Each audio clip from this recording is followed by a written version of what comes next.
If it please this court, this afternoon the government is proud to present 111 candidates for citizenship on List 8.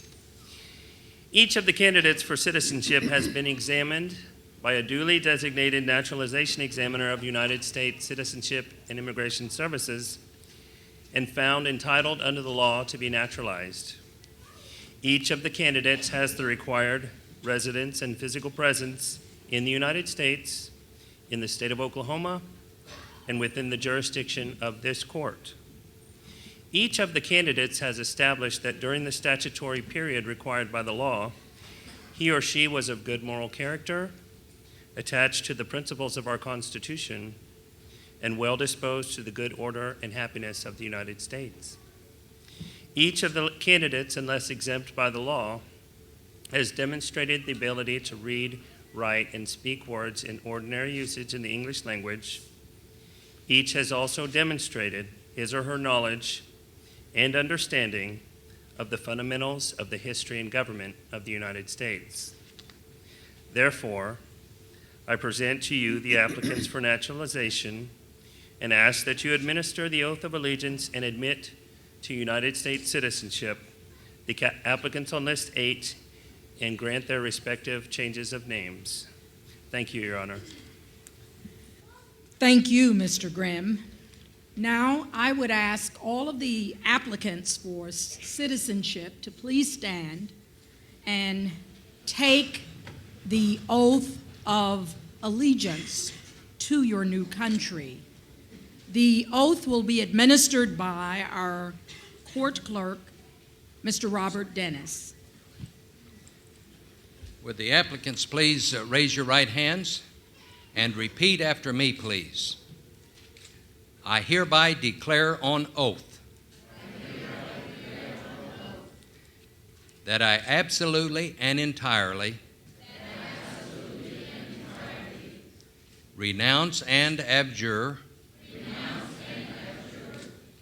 all allegiance and fidelity to any foreign prince, potentate, state or sovereignty, of whom or which I have heretofore been a subject or citizen, that I will support and defend the Constitution and the laws of the United States of America against all enemies, foreign and domestic, that I will bear true faith and allegiance to the same, that I will bear arms on behalf of the United States when required by the law, that I will perform non-combatant service in the armed forces of the United States when required by the law, that I will perform work of national importance under civilian direction when required by the law, and that I take this obligation freely without any mental reservation or purpose of evasion. So help me God. Thank you, and be seated.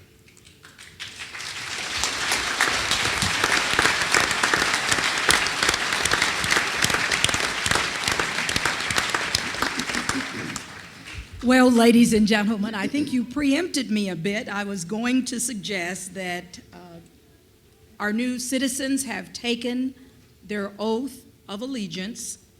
I have also just signed the order granting petitions for citizenship and for name change. and they certainly deserve another round of applause.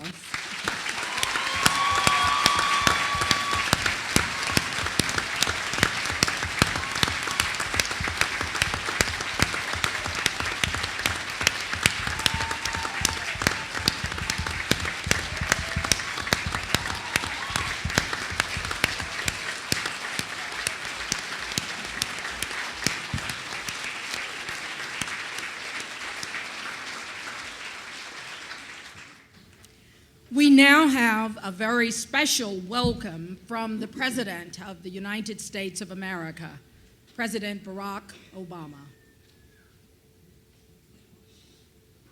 Call you a fellow citizen of the United States of America.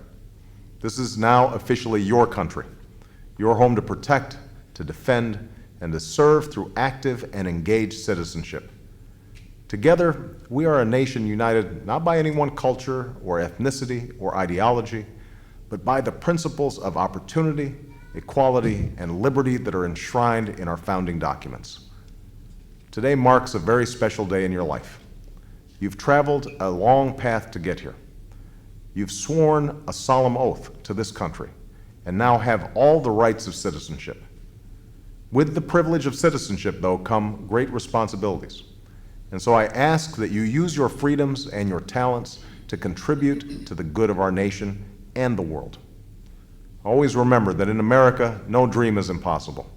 Like the millions of immigrants who have come before you, you have the opportunity to enrich this country through your contributions to civic society, business, culture, and your community. You can help write the next great chapter in our American story. And together, we can keep the beacon that is America burning bright for all the world to see. I am proud to welcome you as a new citizen of this country. May God bless you, and may God continue to bless the United States of America.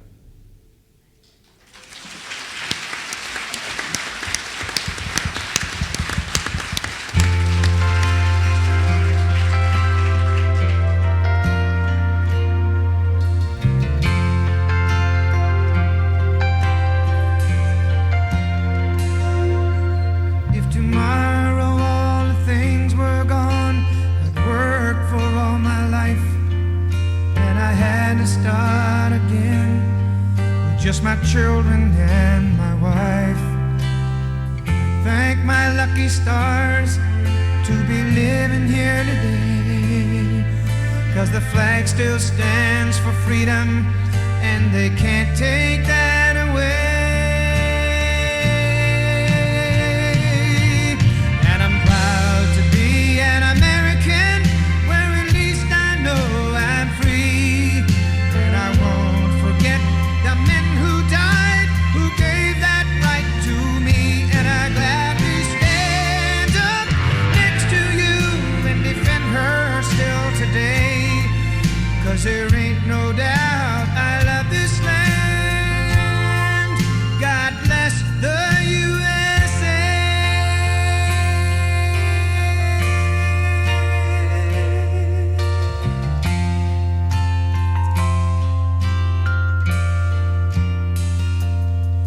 From the lakes of Minnesota to the hills of Tennessee, across the plains of Texas, from sea to shining sea, from Detroit down to Houston and New York to LA, there's pride in every American heart, and it's time we stand and say that I'm proud to be an American, where at least I know I'm free. And I won't forget the men who died, who gave that right to me. And I gladly stand up next to you and defend her still today, 'cause there ain't no doubt I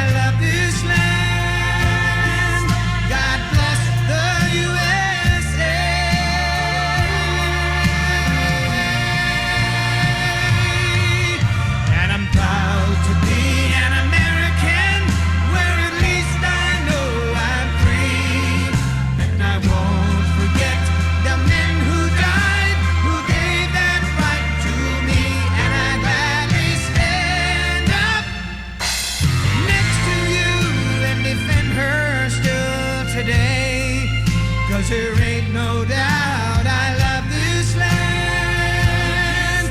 God bless the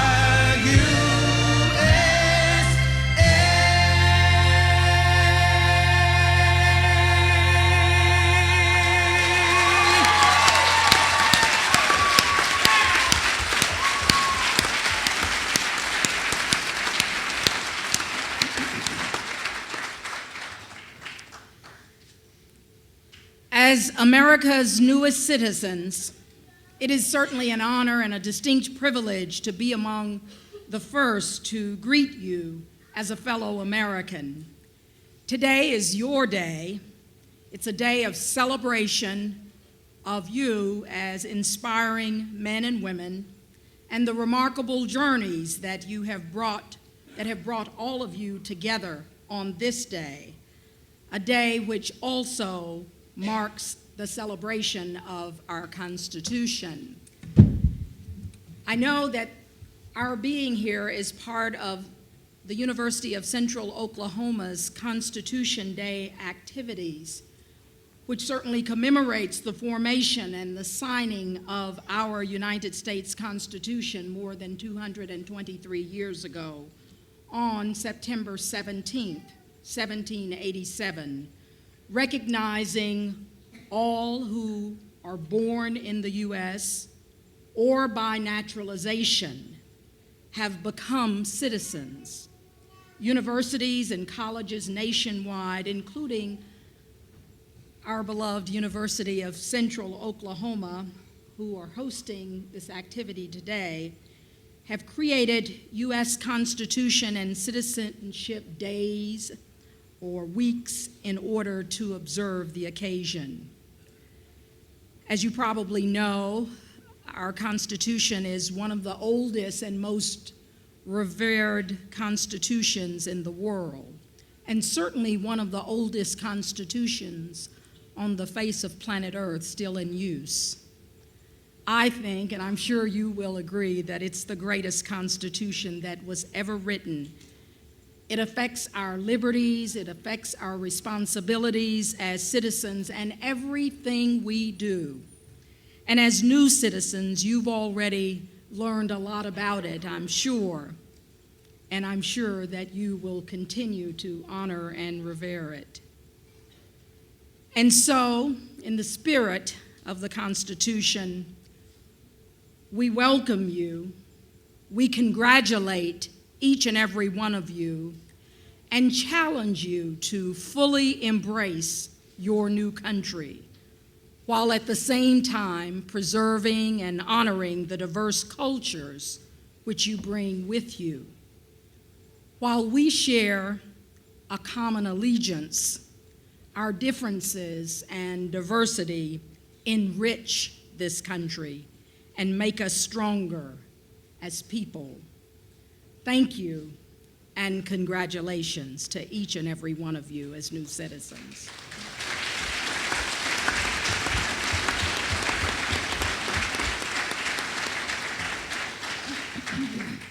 I will now recognize each of my distinguished colleagues, and I will begin with the Honorable Judge David Russell, also a former Chief Judge of our court.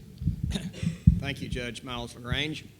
I would first like to recognize and congratulate and thank UCO for planning this program for this very special day, Constitution Day. How appropriate that we would be swearing in 100 or plus citizens on this day. And I suggest to you that as new citizens, this is a very special day for each one of you that you'll remember forever. In our lives, we all look back on certain days that we all look back on very fondly. The day that we're married and the day that our children are born. And I suggest this will be one of those days for you. It would be interesting to sit down with each one of you and have you share your story on how you ended up here today. I'm sure for many of you that has been a very long journey, a long path that ended with your taking the oath of allegiance to your new country. Many years ago, a famous American novelist wrote a book in which he described what it means to be an American. And although he was addressing it to men, it obviously applies equally to men and to women, and I would like to quote from that book. Thomas Wolfe said, and You Can't Go Home Again, he said, "So then, to every man or woman, his chance. To every man, regardless of his birth, his shining golden opportunity. To every man, the right to live, to work, to be himself, and to become whatever thing his manhood and his vision can combine to make him. This seeker is the promise of America." I warmly greet you as fellow citizens of the United States.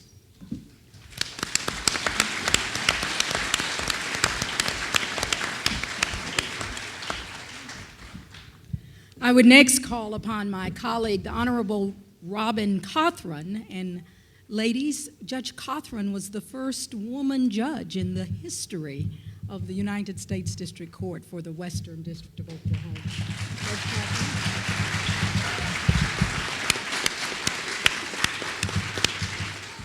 It makes me sound so old.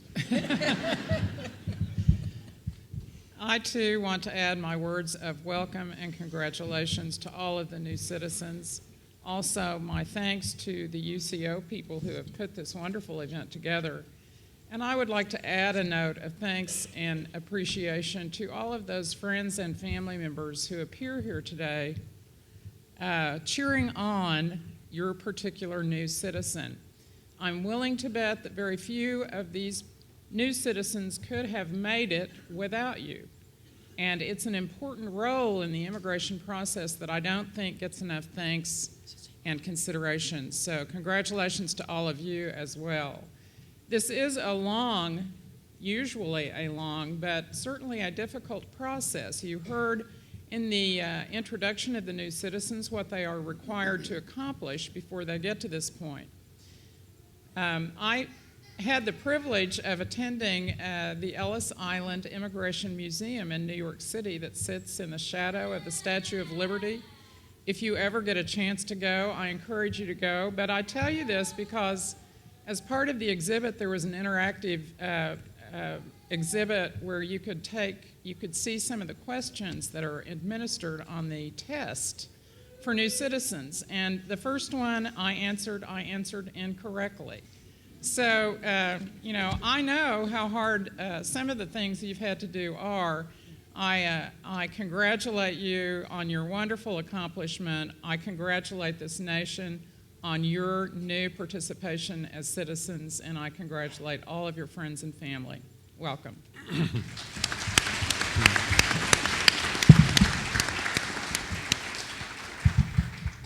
The Honorable Stephen Friott. Judge Friott. Thank you, Chief Judge Miles LaGrange. And I join all of my colleagues in congratulating you on this day. Judge Russell mentioned a minute or two ago that he would like to hear all of your stories of your individual journeys to this wonderful day. And I would also like to hear all of your stories of your journeys to this wonderful day. And here's why. We now share the fact that we are citizens. We are citizens on the same footing. But there is a difference. I acquired my citizenship by birth, and you have earned your citizenship. And in my experience, those of you who have earned your citizenship in many ways will savor and appreciate the privileges and benefits of U.S. citizenship in ways that might be more difficult for those of us who acquired our citizenship by birth rather than by earning our citizenship. So I really would like to hear all of your stories. I know that your stories would be inspirational, and I will just suggest to you, instead of that you not hesitate when you perhaps have an opportunity to talk about your citizenship with one of your friends who, like me, became a citizen by birth. Don't hesitate to share your story with your friends. That will make us understand the meaning of citizenship that much more. Congratulations to you.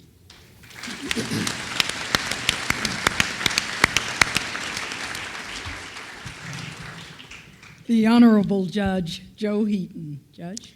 Thank you, Chief. Ladies and gentlemen, I join my colleagues in congratulating all of you on your new status as citizens. Although many of us do take it for granted, I suspect there is no country in the world where the status of citizen is any more important than it is to those of us who are Americans and who are citizens of this country. I know, as Judge Cawthron mentioned, that all of you who are new citizens have devoted considerable study and time to becoming a citizen. It does require significant study and effort on your part, and you're certainly to be commended for that. But my hope is that the study and effort that you have put into getting here today will not end here today. As citizens, each of you will have a continuing opportunity and obligation to participate in the public affairs of this country. That means participating in voting. It means participating in jury service if you're called. It means, of course, obeying the law, and it means participating in the process of developing the law. And it's important that you, like all the rest of us whose citizenship is not so new, be a fully informed citizen and participant in that process. So I would urge you to continue the study and effort that you have put into getting here to be certain that your efforts going forward continue to be those of a fully informed citizen. I know and am confident that each of you will make your own contribution to this country, just as have the many others who have previously taken the oath that you have taken here this afternoon. I congratulate you on your new status as citizens.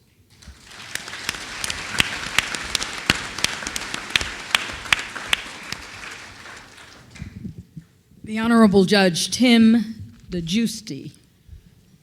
Thank you, Chief Judge Miles LaGrange, and I join my colleagues in congratulating each of our new citizens on this very special and meaningful day. This day and this ceremony is also very meaningful to me because I'm the grandson of Italian immigrants. Like you, I know what it's like to be surrounded by two cultures, the old and the new. But despite our diverse cultures and backgrounds, we are one people, Americans. The Great Seal of the United States was adopted by Act of Congress in 1782 and is a symbol which appears on many official documents and items issued by the United States.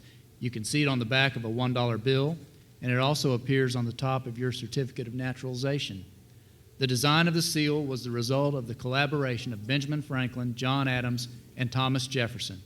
On the front of the seal, there is depicted an eagle with a scroll in its beak. On the scroll are the words E pluribus unum, which means out of one, many. Or correction, out of many, one. Let's get that right, it's important.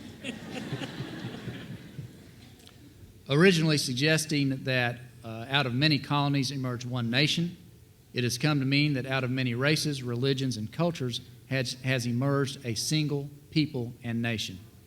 And so in that spirit, I welcome you and congratulate you, and like my colleague, the Chief Judge, I challenge you to fully embrace your new country while at the same time holding on to and honoring the diverse cultures which you bring with you. Again, congratulations and welcome.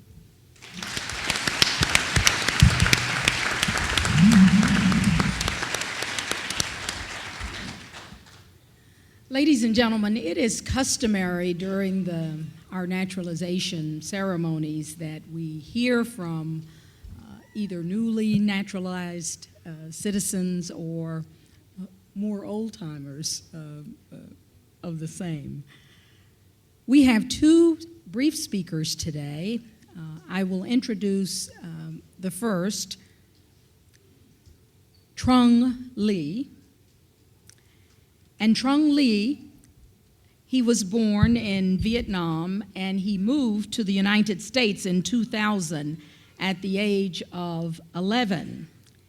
In 2009, Mr. Le graduated from Santa Fe South High School in Oklahoma City. Mr. Lee is currently a full-time student at Oklahoma City Community College, majoring in psychology. He has been an avid soccer player since he was 6 years old. Welcome, Mr. Lee. Thank you, Your Honor.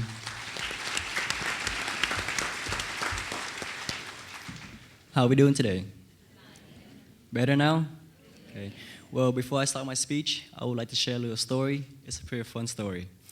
A couple years back, I was at home pretty hungry, so I called Domino's Pizza to order some pizza. And after 30 minutes, the guy delivered my pizza to me. And I saw his name tag. His name was Tommy Tran, so pretty much he's Vietnamese, so I'm assuming he's Vietnamese. So I started greeting him in Vietnamese.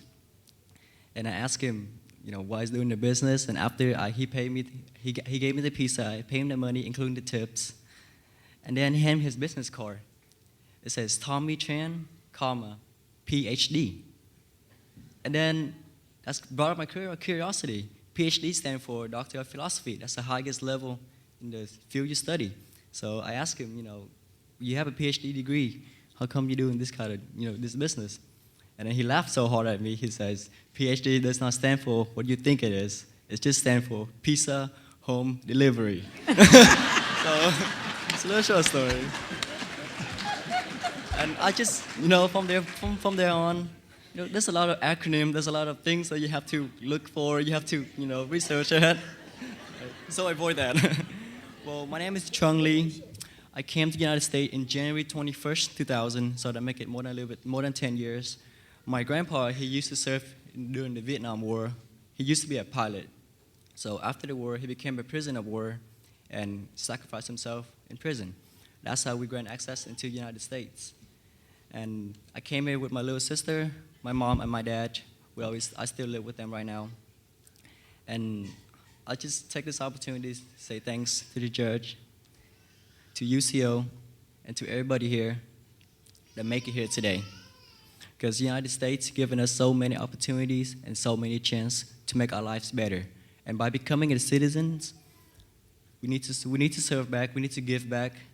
As for myself, I will vote, and I will do anything I can to give back to the United States for this blessing opportunities. And God bless America. Thank you.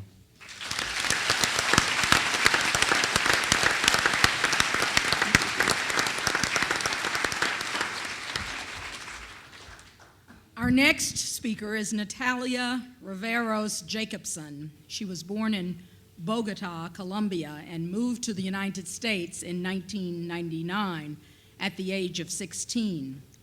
In 2002, Ms. Riveros Jacobson graduated from Putnam City High School in Oklahoma City. She graduated from the University of Central Oklahoma in 2006 and majored in political science with a minor in criminal justice.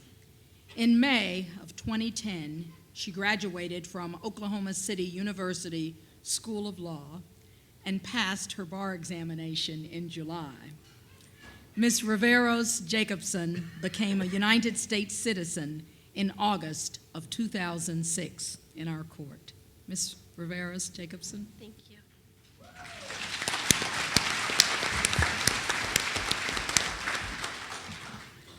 Good afternoon. I feel so honored to be given an opportunity to speak with you today. 3 years ago, I was sitting where you all are today. I was nervous, but I was so relieved.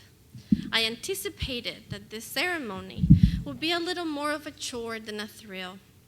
But as the day went on, I realized that there was something beautiful and special about being able to go through this process. And I felt and I left with a greater appreciation of what today I am proud to call my country. I was originally born in Bogota, Colombia. I was born and raised by two loving parents who provide me a very good life. My father always dreamed of being in politics, and when I was in 6th grade, he became a senator. At that time, civil groups were rallying against the government and their policies. What used to be a safe place to grow and raise a family became a dark and dangerous place. My father received death threats at his job, and we would get mysterious phone calls telling us that we were being watched at all times. things got so bad that I was to be escorted by bodyguards to go to school and everywhere I went. My father inherited some land from my grandfather, and my dad cherished that land very much. My family didn't have much, so this meant a lot for us. This land was also used to keep some of the cattle that we inherited. We also had a little vacation home that we used all the time. One day, my father received a call and was told that his land had been taken away by the guerrilla groups and that he was no longer allowed in his land. They kept and killed all the cattle, and of course, my father never received compensation for his land. Our vacation home was burned down, and slowly our life started changing. The only way for my dad to protect me was to send me to the United States. And he did. I arrived in Houston, Texas in November of 1999. I then moved to Oklahoma City, where a family from my church took me in. I didn't speak the language or knew anything about this family. Yet they treated me like I was their child, and they gave me everything I needed. Within that home is where I learned how to speak English. My host mother decided to place sticky notes and labels and everything around the house because she firmly believed that if I knew enough vocabulary words, that I would be able to put sentences together. So every time I opened the refrigerator, there was a sticky note on the orange juice that said orange juice, a sticky note on the eggs saying eggs, and in the chairs and in the tables and in the bed. So within a couple of months, even though I could not put the sentences together, at least I knew the name of the vocabulary of the things that I wanted to talk about. It actually worked. Thanks to her brilliant idea, I was able to make myself understood. And because of that, even though I struggled through high school, I finally graduated. I decided to pursue a higher education, and I attended this university. Actually, the last time I was in this constitutional hall, I was in that stage because I decided to run for Miss Hispanic UCO, and I lost. And so being on this stage is a bittersweet feeling. I love the resources that this school offered me. I attended the writing labs here at school many times because I needed help with my writing. See, I didn't learn how to speak English by writing or by someone teaching them to me. I learned it by listening. So my grammar was every teacher's nightmare. I am grateful for my education that I obtained here at UCO and all that it has offered me till this day. When I was a junior here at UCO, I took a class that required me to take an internship in order to get school credit. And so that is someday I looked at the Spanish newspaper to see if I can find a place where I can intern. I figure I'm bilingual, maybe I can find somewhere where they need a bilingual assistant. And that is when I saw an ad for the offices of Michael Brooks Jimenez. I called and I got an internship. 6 years later, I'm still working for him, and yesterday I became one of his new attorneys in his law firm. If it wasn't because UCO gave me an opportunity to get school while I was working and offered me an opportunity to get this internship, I would not be here where I am today. Historian James Truslow Adams coined and phrased the word American dream in his 1931 book called The Epic of America. He said, and I quote, "The American dream is that dream of a land in which life should be better and richer and fuller for every man, with opportunity for each according to ability and achievement.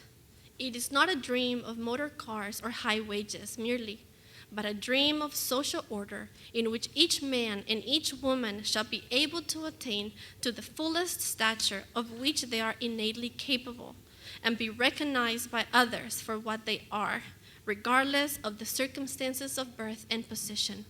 This is the definition of the American dream, and I am living it now.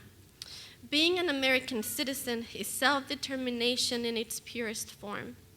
Even though I enjoy the benefits of being a United States citizen, like for example, voting, my underlying reason for becoming a United States citizen was my desire for a sense of belonging. I wanted to feel less like a foreigner. I wanted to feel like this was my home too.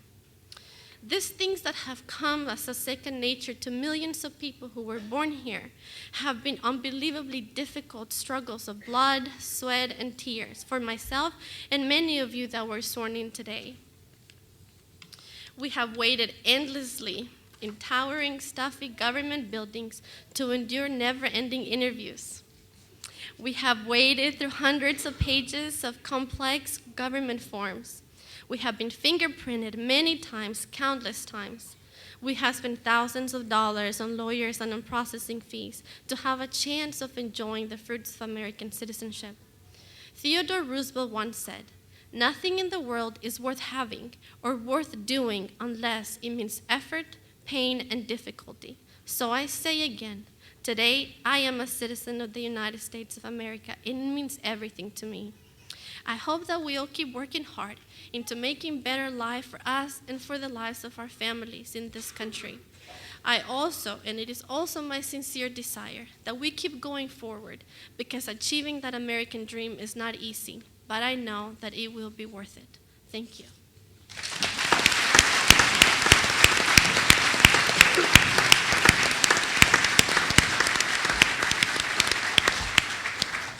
Thank you for those inspirational words, Ms. Riveros Jacobson.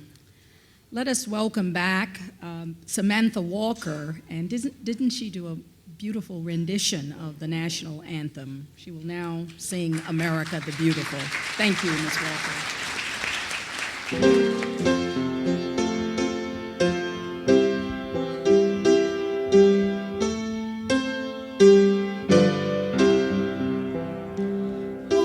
Beautiful for spacious skies, for amber waves of grain, for purple mountains' majesty above the fruited plains. America, America, God shed His grace on thee, and crown thy good with brotherhood from sea to shining sea.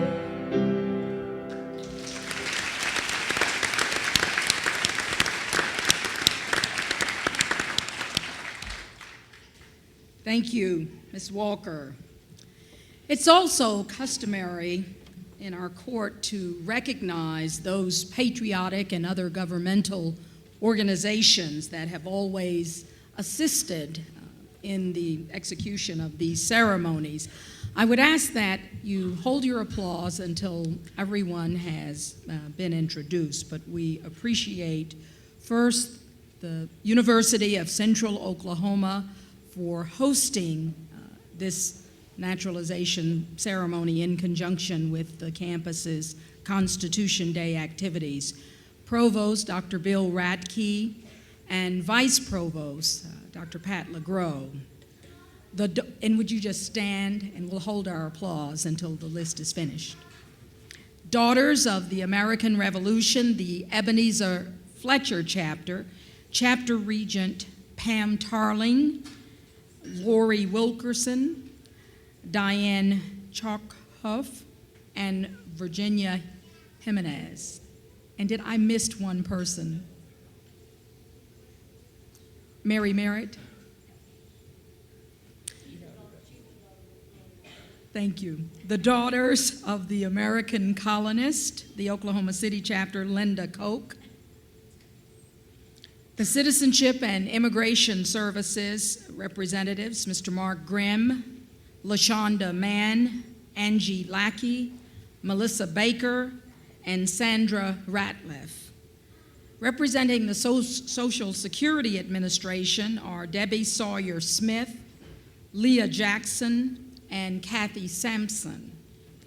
The Federal Executive Board representative, Paula Musick Green. And voter registration volunteers, Victor Gorin and Marguerite McGuffin. Let's give all of our volunteers a round of applause.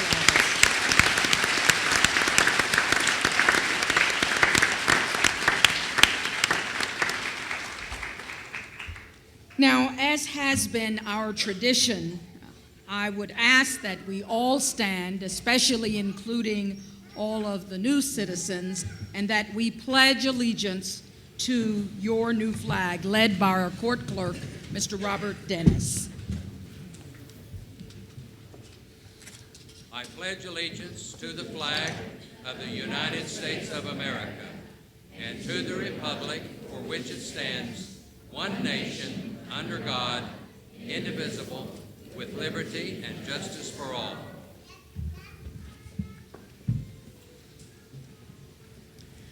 Ladies and gentlemen, this concludes our ceremonies. I would ask that all of the new citizens remain just a few moments when the court recesses so that there may be some housekeeping matters that need to be taken care of. Again, thank you, ladies and gentlemen. Congratulations to all of our new citizens. If there is no further business, we will be in recess. All rise.